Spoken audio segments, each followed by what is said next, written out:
मैं जब आता उस दिन ईद होती है। मैं जब आता उस दिन ईद होती है। मैं जब आता उस दिन ईद होती है। ये है चेन्नई एक्सप्रेस पर सवार, इस बार ईद पर थिएटर्स में आने को तैयार बॉलीवुड के बादशाह का ऐलान। मैं जब आता उस दिन ईद होती है। बात इसीलिए गौर करने वाली है क्योंकि पिछले 4 साल से अब तक जब जब ईद आई है अपने साथ सलमान की एक फिल्म जरूर लाई है।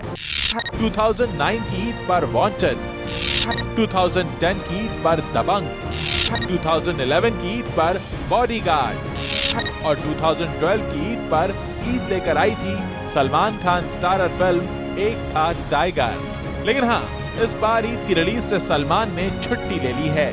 I think now this year Aki and Shah Rukh have announced their dates, so we'll let them have this date and then we'll come with some other date. पर शाहरुख और अक्षय को ईद की रिलीज का तोहफा देने वाले सलमान को शायद ये पता नहीं रहा होगा कि शाहरुख के हाथ आते ही उनका ईद की रिलीज का स्लॉट खतरे में पड़ जाएगा। ऐसे में लोग अंदाजा लगाएंगे ही कि सारे फेस्टिव सीजन्स पर कब्जा जमाना कहीं सलमान के लिए शाहरुख का कोई नया चैलेंज तो नहीं। मैं जब आता उस दिन ईद होती है। मैं जब आता हूँ उस दिन दिवाली होती है। मैं जब आता हूँ उस दिन हैप्पी न्यू ईयर होता है। जब आता हूँ उस दिन क्रिसमस होती है। लेकिन इससे पहले कि शाहरुख की बात को बाकी एक्टर्स के लिए चैलेंज मान लिया जाए, बिना उनकी पूरी बात सुने ये अंदाजा लगाया जाए कि वो ईद की रिलीज का सिनोनिम बन चुके सलमान को चुनौती दे रहे हैं और क्रिसमस रिलीज के लिए मशहूर आमिर को उन्होंने नया कंपटीशन देने का इरादा कर लिया है। पहले जरा शाहरुख को अपनी बात तो कंप्लीट कर लेने दीजिए। मैं जब आता उस दिन ईद होती है। मैं जब आता हूँ उस दिन दिवाली होती है। मैं जब आता हूँ उस दिन हैप्पी न्यू ईयर होता है। जब आता हूँ उस दिन क्रिसमस होती है। I believe whenever a film that I am involve with as an actor also and now with such a wonderful team, हमारी फिल्म जब आएगी इंशाल्लाह उस दिन कुछ सेलिब्रेशन का मौका होगा।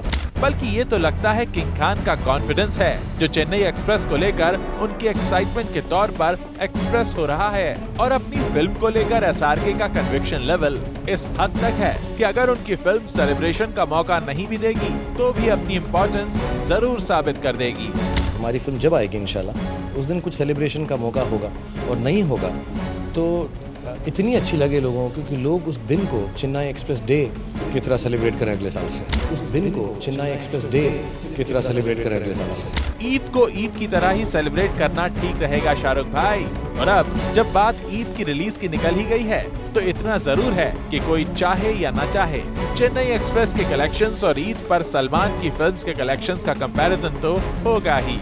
और आखिरकार वो सारा का सारा कंपैरिजन इसी बात पर डिपेंड करेगा कि अपनी फिल्म से ऑडियंसेस को कौन ज्यादा एंटरटेन कर पाता है, ना कि इस बात से कि कौन अपनी फिल्म किस दिन थिएटर में लाता है। मैं जब आता उस दिन ईद होती है। Bureau report, zoom mobile.